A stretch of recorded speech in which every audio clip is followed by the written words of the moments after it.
뉴저지 포트리 한인 고교생들이 포트리에 위안부 기림비를 세우겠다며 타운 의회를 찾아 당위성을 설명했습니다.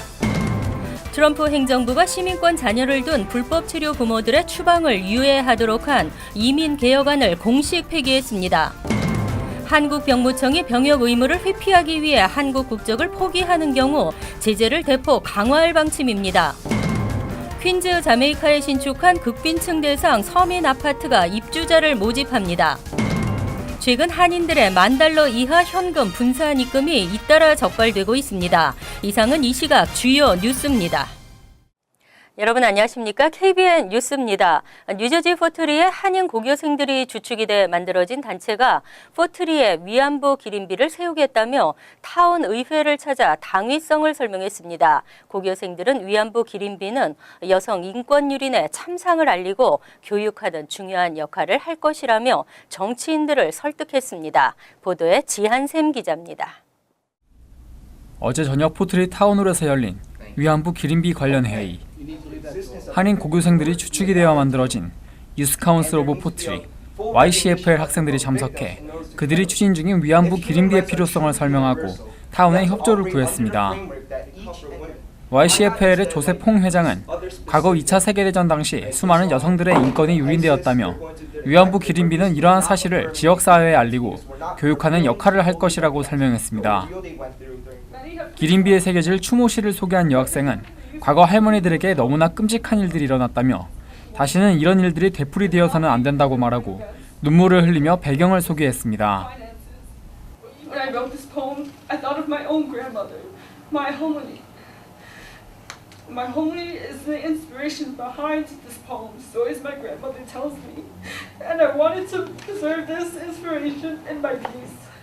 타운 측은 위안부 기림비 건립에 긍정적인 반응입니다. 다만 기림비가 세워질 위치와 크기에 대한 구체적인 논의가 필요하고 지역 주민들의 동의도 얻어야 한다는 입장입니다. 이제 메어 사클리지하고 카운슬이랑 얘기하니까요. 걔들이 우리 이거 위안부 메모리얼 빌드 하는 거를 우리 도와준다고 이거 얘기했어요.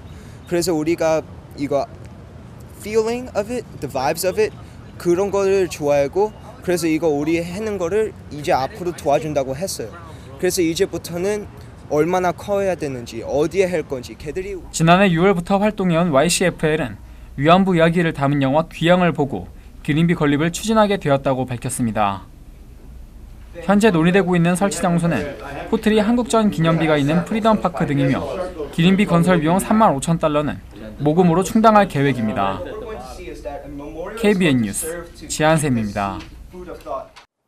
도널드 트럼프 행정부가 시민권, 영주권을 소지한 자녀를 둔 불법 치료 부모들의 추방을 유예하도록 한 전임 오바마 행정부의 이민 개혁안을 공식 폐기했습니다. 트럼프 대통령의 대선 공약 중 하나로 불법 이민 통제를 강화하기 위한 목적입니다.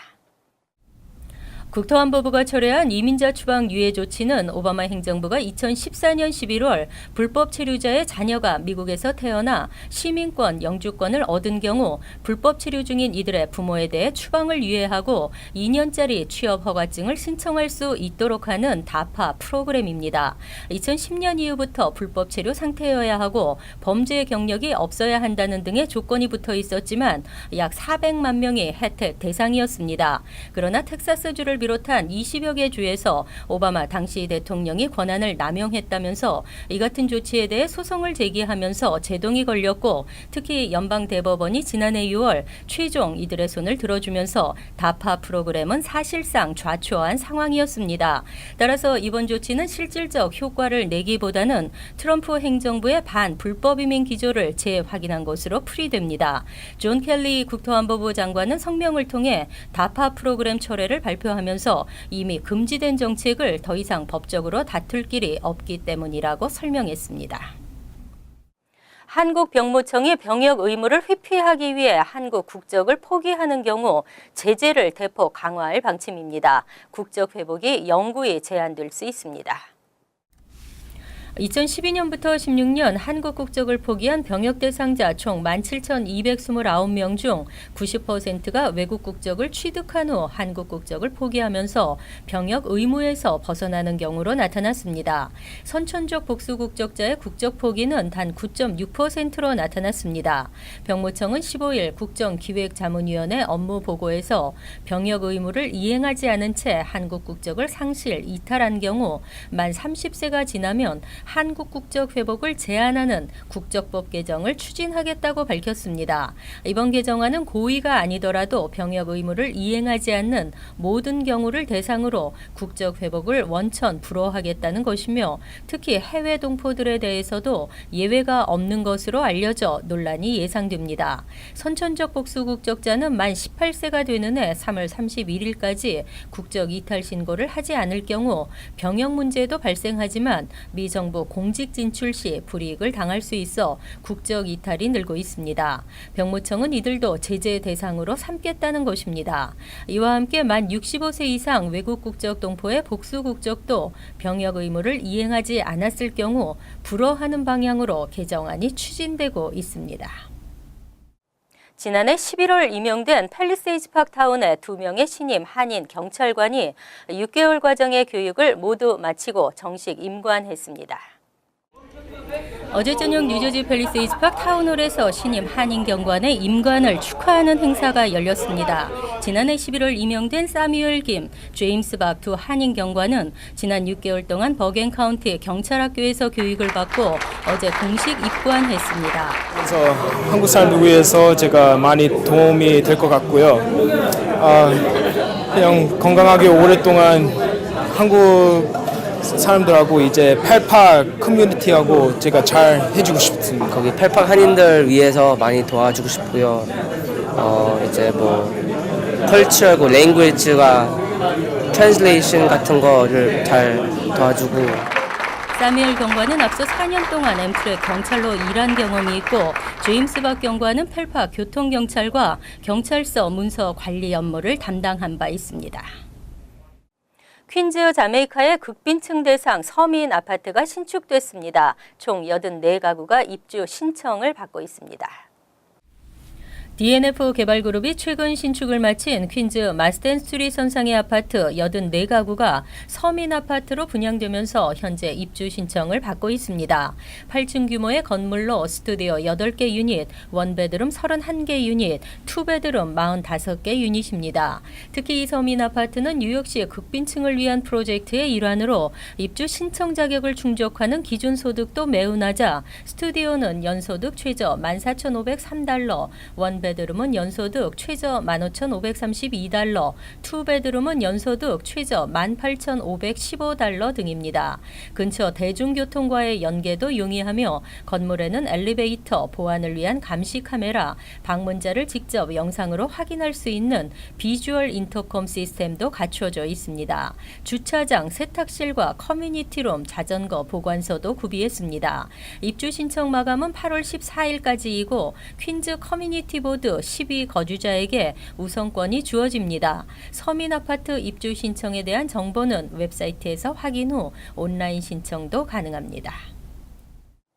한인 사회 사이에서는 $10,000 이하는 분산 입금하면 아무 문제가 없다고 알고 있습니다. 하지만 $10,000 이하여도 의심스러운 정황이 있으면 은행은 신고하고 금융당국은 조사할 수 있는데요. 최근 한인들의 현금 분산 입금이 잇따라 적발되고 있습니다. 최근 연방금융당국이 사업체 계좌를 대상으로 $10,000 미만의 입출금 내역을 조사해 조금이라도 의심스러운 정황이 있을 경우 정밀 수사에 들어가고 있는 것으로 알려졌습니다. 하루에 $10,000 이상을 현금으로 입금할 경우 국세청에 현금 거래 보고를 해야 합니다. 현금 거래 보고를 고의로 회피할 경우 형사범죄에 해당되지만 한인 포함 상당수가 이에 대해 정확하게 인지하지 못하고 있습니다. 또 $10,000 미만이어도 은행은 의심 의심스러운 거래라고 판단되면 국세청에 수상한 거래 보고를 해야 하기 때문에 $10,000 이하를 자주 분산 입금하는 경우도 해당됩니다. 한 한인 변호사는 많은 한인 사업주들이 아직도 $10,000를 분산해 입금하는 행위가 얼마나 잘못된 것인지에 대한 경각심이 없다고 말했습니다. 특히 $10,000 미만을 분산시켜 입금했다가 조사를 받게 되면 탈세 혐의까지 적용받을 수 있어 주의가 요구됩니다. 국세청은 국민들의 세금 84%를 거둬들이고 있으나 나머지 16%는 각종 편법 등으로 징수하지 못하고 있습니다. $10,000 이상의 현금 거래가 국세청에 보고된다 하더라도 거의 문제가 없는 만큼 편법을 이용하는 일은 없어야 한다는 게 전문가들의 지적입니다. 뉴욕시가 총 10만 개 일자리 마련을 계획하고 있습니다. 이 프로젝트를 위해 10년 동안 $13억 5천만 달러를 투자합니다. 뉴욕시가 10년 계획 일자리 창출 로드맵 뉴욕 웍스를 발표하고 총 10만 개의 신규 일자리 창출을 기대하고 있습니다. 임금 수준도 연봉 $50,000 이상으로 높였습니다. 시정부는 일자리 성장 가능성이 높은 기술과 의료 분야, 생명공학, 문화, 공업과 제조업 중심으로 집중 투자해 중산층 소득 증대와 새로운 산업 발전을 지원하겠다는 구상입니다. 시정부는 시정부 소유 건물에 관련 업체를 적극 유치하고 조닝 완화와 세금 혜택을 통한 기업 성장을 지원할 예정입니다. 또 직업훈련과 고용 서비스도 지원합니다. $3천만 달러를 투입하는 사이버 보안 산업, 교육기관의 연구 개발과 관련 업체의 창업 등을 통해 신규 일자리 10,000개 창출 효과를 기대하고 있습니다. $5억 달러를 투입할 예정인 생명과학 산업에는 연구와 산업 연계, 의료 기술 개발 등을 지원할 계획입니다. 이를 통해서도 일자리 7,000개 창출 효과를 기대하고 있습니다. 한편 시정부는 또 이니셔티브 프라이트 NYC를 런칭해 효율적인 운송 생태계를 구축하고 신규 일자리 2만 개를 창출할 것으로 전망하고 있습니다. 미국 내 스템 분야에 대한 외국인들의 진출이 지속적으로 증가하고 있습니다. 이 분야 종사자 4명 중 1명이 외국 태생인 것으로 나타났습니다. 2015년 스템 분야에 종사하는 외국인 비율이 4명 중 1명꼴로 나타났습니다. 1990년 50만 8,659명이었던 외국인 스템 종사자가 2015년 197만 6,722명으로 4배 가까이 증가한 것입니다. 스템 분야에 종사하는 외국인 비율도 1990년 11.9%에 그쳤으나 2000년 18.6%, 2010년 22.3%로 늘었고 2015년은 24.3%로 미국 내 스템 분야 외국인 분포 현황에 의해 나타났습니다. 특히 컴퓨터 및 수학 부문 종사율이 26.1%로 가장 높았으며 이 중에서도 소프트웨어 엔지니어링 종사자가 121만 6,215명, 39.2%를 차지했습니다. 다음은 시스템 분석가 49만 9,501명, 컴퓨터 프로그래머 45만 3,707명 등의 순이었습니다. 엔지니어링 분야에서는 핵 엔지니어가 55만 3,571명으로 가장 많았고 전기, 전자 엔지니어가 21만 8,768명으로 다음을 차지했습니다. 또 이들의 86%는 4년제 대학 이상 졸업자로 조사됐으며 전체 47%가 석사, 박사 과정을 포함 5년 이상의 대학 과정을 수료했으며 4년제 대학 이상 수료자가 39.2%를 차지했습니다.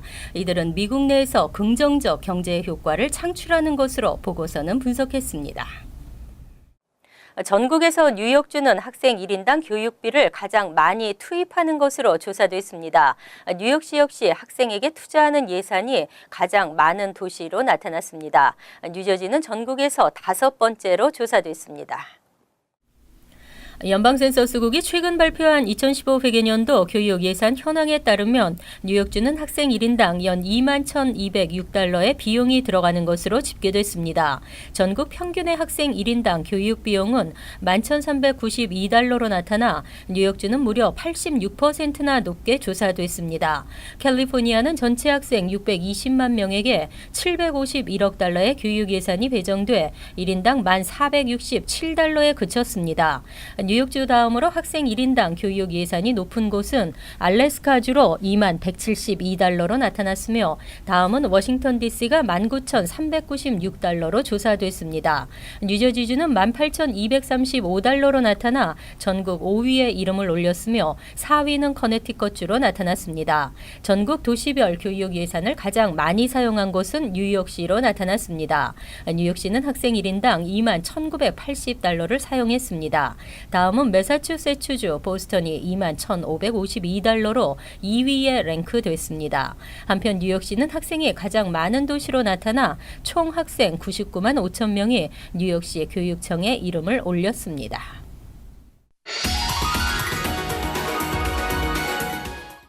이어서 LA 지역 한인사회 소식입니다. LA시가 공휴일인 콜럼버스 데이를 원주민의 날로 대체하는 법안을 논의하고 있습니다. 미치 오페럴 LA시 의원은 어제 아메리카 대륙의 주인인 원주민을 기억하고 콜럼버스가 아메리카 대륙을 발견한 이후 원주민들을 대량 학살한 역사적 사실을 인식해야 한다며 연방 공휴일인 콜럼버스 데이를 원주민의 날로 대체하자는 내용의 법안을 시의회에 발의했습니다. LA시 의회는 현재 오페럴 시의원의 법안을 긍정적으로 검토하고 있는 것으로 알려졌습니다. 반면 이탈리아계 미국인 1세대인 조 부스타이노 LA시 의원은 이탈리아인 탐험가 콜럼버스를 중심으로 아메리카 대륙이 개척됐다며 계속해서 콜럼버스 데이로 지정해 이를 기념해야 한다고 주장했습니다. 한편 이번 법안은 오는 8월 시의회 승인을 거칠 예정이며 통과될 경우 오는 2019년부터 매년 10월 두 번째 월요일이 원주민의 날로 대체될 전망입니다. 최근 캘리포니아주에서 결혼 연령을 법적으로 제한하자는 목소리가 높아지고 있습니다.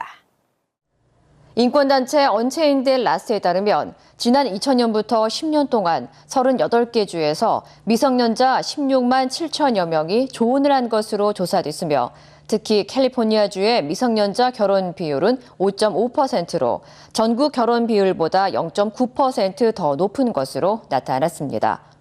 부모로부터 강제 조혼을 당한 세라 테스닉은 주류 언론과의 인터뷰를 통해 결혼 연령에 법적 제한을 두지 않는 캘리포니아주에서 특정 종교나 관습에 따라 조기 결혼을 강요당하는 미성년자들의 인권이 침해받고 있다며 법적으로 18세 이상의 성인에게만 결혼을 허용해야 한다고 강조했습니다. 앞서 제리 캘리포니아주 상원 의원 역시 지난 3월 결혼 연령을 18세로 제한하자는 내용의 법안을 발의했지만 기본권을 침해한다는 반대의 의견에 부딪혀 입법이 무산됐습니다.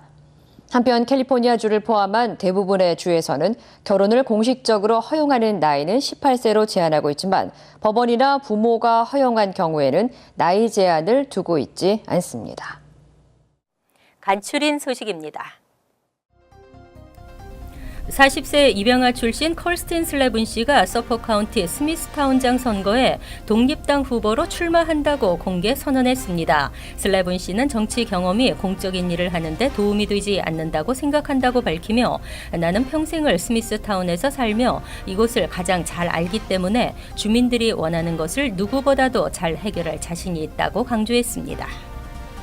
한국계 케빈 오틀 뉴저지주 상원 의원이 폴 디게타노 버겐 카운티 공화당 위원장으로부터 명예훼손 혐의로 피소됐습니다. 디게타노 위원장은 최근 오틀 위원이 지난 2005년 자신으로부터 살해 위협을 받았다며 지난해 소송을 제기한 것과 관련 이 같은 사실을 전면 부인하고 오히려 명예훼손이라며 맞소송으로 대응했습니다.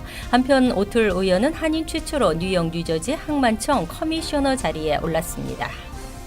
지난달 6일 버겐 카운티 듀먼트에 거주하는 64세 육상 씨가 제한속도 70마일인 고속도로에서 무려 시속 139마일로 운전하다 경찰에 체포됐습니다. 육 씨는 구치소에 48시간 구금됐다가 $300의 벌금형을 받고 풀려났습니다. 그는 75마일로 자동 주행속도 유지 장치를 맞춰놓고 운전하던 중 뒷차가 바짝 따라붙어 속도를 내게 됐다며 경찰의 불손한 태도와 자신의 처벌이 억울하다고 말했습니다.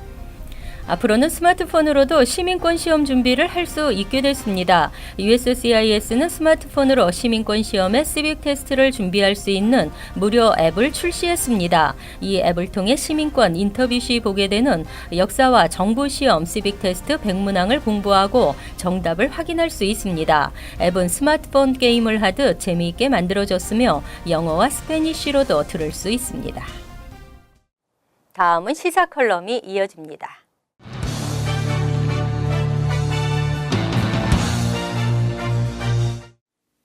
여러분 안녕하십니까? 불의 교육을 지향하는 한인동포 사회에서 이민사란 매우 중요한 역사적 의미를 갖는 것이라 하겠습니다. 그런 면에서 뉴욕 한인회가 이민사 전시관이 추진되는 일은 환영할 만한 일입니다. 역사란 현재와의 대화이며 미래를 향한 또 다른 출발이라고 볼 때 하와이를 시작으로 100년을 넘어선 이 시점에서 또 다른 한인사회 도약을 위한 발판을 만들어가는 매우 중요한 시작이기 때문입니다. 그러나 이러한 이민사 전시관을 추진하는 데 있어서 먼저 충족되어야 할 일들과 순서가 있어야 한다는 것입니다. 말 그대로 이민사 전시관이란 한인 동포들이 살아온 역사적 가치가 있는 자료들과 물품들을 전시하는 곳입니다. 그렇다면 이런 자료들을 수집하고 고증할 전문가들이 먼저 구성되었어야 하는 것이 원칙입니다. 그런데 뉴욕 한인의 이민사 전시관 추진이 이와는 정반대로 이루어지고 있어 이민사의 역사적 가치를 지닌 자료들이 제대로 전시될 수 있을지가 의문이 듭니다. 이뿐만이 아니라 이민사 전시관은 어느 회장의 임기 내에 이루어질 수 있는 사업이 아니기 때문에 범통포적인 차원의 별도 기구로 설립이 되었어야 하는 것입니다. 지금의 형식으로 추진된다면 자칫 자기 집행부에 의해 사업이 중단될 수도 있는 위험 요소가 너무나 많습니다. 뒤로 가도 서울만 가면 된다는 이런 방식으로 일을 진행하게 된다면 우리 주변에서 일어나는 사업들이 그랬듯이 본질이 왜곡될 수 있다는 것입니다. 자, 여기서 우려했던 바가 바로 나타나고 있습니다. 이민사 전시관이란 말 그대로 한인 동포들의 이민 역사에 관련된 전시를 하는 곳인데 이곳에 위안부 소녀상을 설치한다고 합니다. 이민사 전시관의 위안부 소녀상이라 이게 무슨 뜬금없는 일인지 동포들로서는 이해가 가지 않습니다. 이민사 전시관에 위안부 소녀상이 설치된다는 것은 본질이 왜곡되는 것은 물론이고 양복에 갓 쓰는 꼴이라 하겠습니다. 뿐만 아니라 위안부 문제는 한일 관계의 개선을 가로막는 가장 큰 외교적 장벽입니다. 이처럼 민감한 문제이기 때문에 국가적인 차원에서 접근하기보다는 시민단체나 인권단체들에 의해서 일본의 잘못된 만행을 사과하도록 촉구하고 있는 실정입니다. 이민사 전시관에 소녀상을 설치한다는 것도 문제려니와 한인사회 대표성을 갖고 있는 단체가 추진하는 것은 맞지 않는 일이라는 것입니다. 왜냐하면 이는 커뮤니티 간의 화합을 저해하는 일일 뿐더러 한인사회를 정치적으로도 위험에 처하게 만드는 일이기도 하기 때문입니다. 뉴욕 한인회가 어떠한 일을 추진하는 데 있어서 동포들의 의견을 수렴하는 과정 없이 이렇게 즉흥적으로 반복해서 이루어지고 있는데 지양을 해야 할 일이라고 봅니다. 뉴욕 한인회의 목적과 활동에도 어긋나는 일이라고 생각합니다.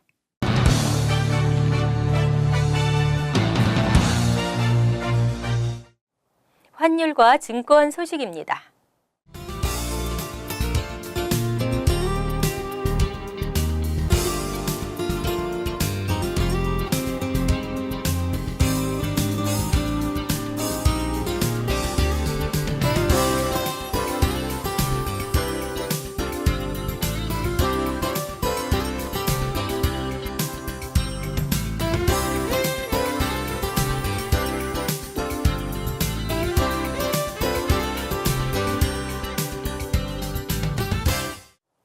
이어서 날씨입니다.